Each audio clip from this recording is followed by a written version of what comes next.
Ito, huwag nyo masyadong seryosohin. Pero kung sakali lamang, kung sakasakali na mayroong babalik sa Kalingap doon sa mga umalis o inalis, sino sa tingin nyo ang gusto ninyong makabalik sa Kalingap? Well, nothing is impossible, lalo na pagdating sa usapin ng Kalingap. Wala namang masamang tinapay ang Kalingap. Pero ang problema dito, ang Kalingap ay hindi lamang sila Kuya Bal, sila Ate Edna, sila Kalingap Rab. Ang Kalingap ay binubuo mismo ng mga taong nagmamahal sa Kalingap. Kumbaga, Kalingap, one family. So, mukhang mahirap tong pag-iisipan natin. Mukhang mahirap itong pag-uusapan natin. Sino-sino ba sa tingin nyo? Dito na lang tayo sa mga babae, no, kababaihan na nawala sa Kalingap. Kung kayo ang magdidesisyon at papipiliin, sino ang gusto ninyong magbalik o makitang muli sa komunidad ng Kalingap?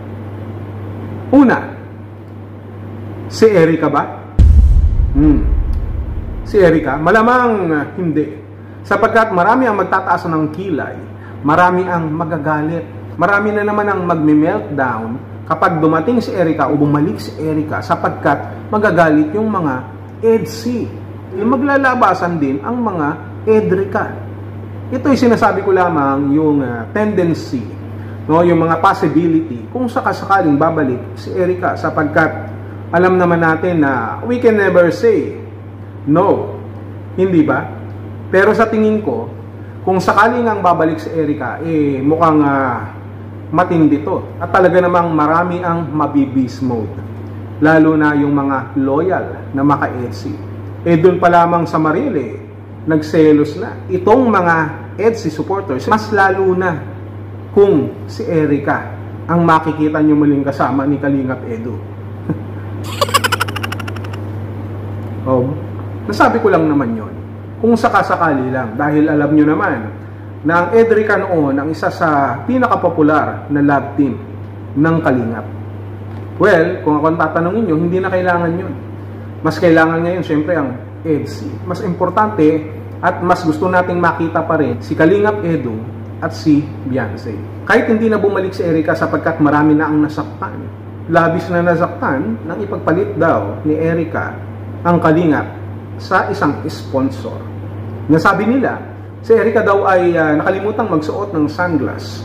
At dahil sa pagtingala niya, siya ay nasilaw sa kung ano man ang bagay na nakakasilaw, sapagkat hindi siya nagsuot ng Ray-Ban, hindi siya nagsuot ng sunglass, at tuluyan siyang nabulag ng napakaliwanag na tumataginting, na kung ano man ang tumataginting sa kanyang mga pandinig, at malinaw, nakakasilaw sa kanyang paningin. Past is past. Wala tayong masamang tinapay, ito yung napag-uusapan lamang. The second one is itong si Leche Plan Girl, Medit. Makikita nyo naman na simula nung umalis si Medit, no? Alam nyo na ang naging istorya na simula nung umalis si Medit sa Kalingap, dahil na rin sa kanyang sariling kagustuhan, nagka-leche-leche na rin ang kanyang komunidad, ang kanyang buhay, kanyang imahe. No? Could you imagine you are a representative or ambassador sa inyong eskwelahan, may billboard ka pa, and yet punong-puno ka ng kontrobersya, punong-puno ka ng kontrobersya, at marami kang dapat sagutin dun sa mga sponsors, especially sa mga loyal sponsors mo, mga big-time sponsors mo, ng mga primary sponsors mo, na nagiging kalaban mo na ngayon. Ang tanong dito, mga Kalingap, kung sakali bang hihingi ng tawad si Medit, o aaminin, no, at magpapakumbaba, at siya ay babalik sa Kalingap, tatanggapin niyo pa ba si Medit? Malamang hindi. Dahil may magagalit na naman. Siyempre, yung mga makadanjoy, ayaw, hindi papayag dahil maglalabasan din ang mga dandit. At yan ang hindi natin mapapayagan sapagkat masaya na si Kalingap Dan sa piling ni Joy. Nakita niyo naman kung gaano sila kasweet. Kaya kung babalik itong si Medit sa Kalingap, marami ang mabubwisit. Marami ang maiinis at marami ang madidisappoint. Again, wala tayong personal, ito ay napag-uusapan lamang. Kaya hindi papayag ang karamihan sa atin na bumalik si Medit sa kalingap. Ayaw kasi ng mga kalingap, mga tunay na kalingap, yung mga taong hindi grateful. Pag sinabing grateful, hindi lamang basta yan sa pagsasabi mo na tumatanaw ako ng utang na loob. Nagpapasalamat ako sapagkat dahil sa kalingap, ganito, ganun. Hindi doon yun nakikita sa pagsasalita. Kung hindi nakikita mismo sa gawa at resulta ng iyong mga ginagawa. That's it. Ano ba? Hindi ba naiintindihan yun? Hindi ba? Pangatlo, sa mga gusto nyong makabalik, sa posibleng gusto nyong makabalik sa kalingap, walang iba kung hindi ang original, nag-iisa na si Princess Reyna.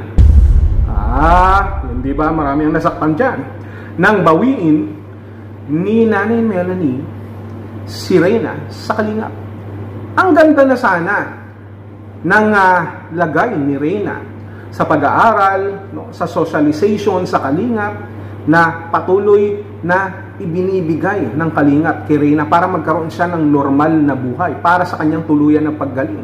Subalit dumating ang oras, ang araw na nagkasundo sa barangay dahil na rin sa kagustuhan ni Nanay Melanie na siya na raw ang mag-aalaga kay Reyna, pero hindi nangyari sapagkat alam naman natin na kaya nila kinuha si Reyna ay dahil para sa kanilang pansariling kapakanan, kagustuhan. Hindi ba?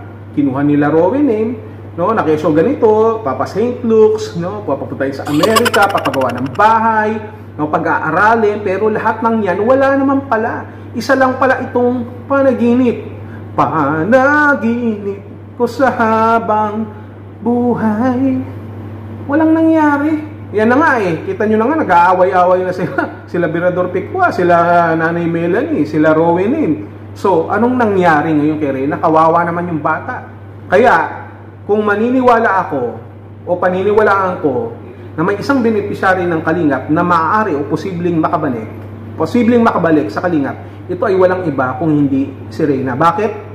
Wala naman kasing kaalam-alam yung bata eh. Oh, marami pa rin, yes, maraming magagalit, magtatanong, nasasabihin nila, no, na pagkatapos ng lahat, no, nang hindi natupad, nang iniwan nyo yung kalingap, ipinagpalit nyo dahil sa mga pangako ng ibang grupo na mapapabuti ang kalagayan ni Reyna at hindi nga nangyari. Ngayon, ibabalik nyo sa kalingap. Kawawa naman yung kalingap. Wala kayong pagpapahalaga. Wala kayong gratefulness. At tapos ibabalik nyo dahil nagkamali kayo. Ibabalik nyo dahil wala na kayong mapakinabangan dun sa kabila.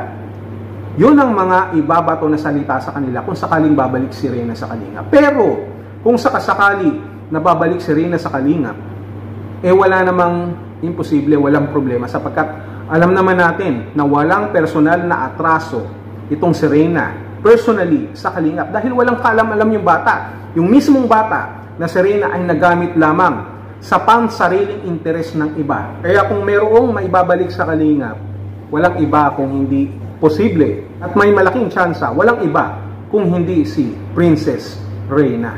So, umoto na kayo. Si Erica ba? Si Medit? O si Princess Reyna?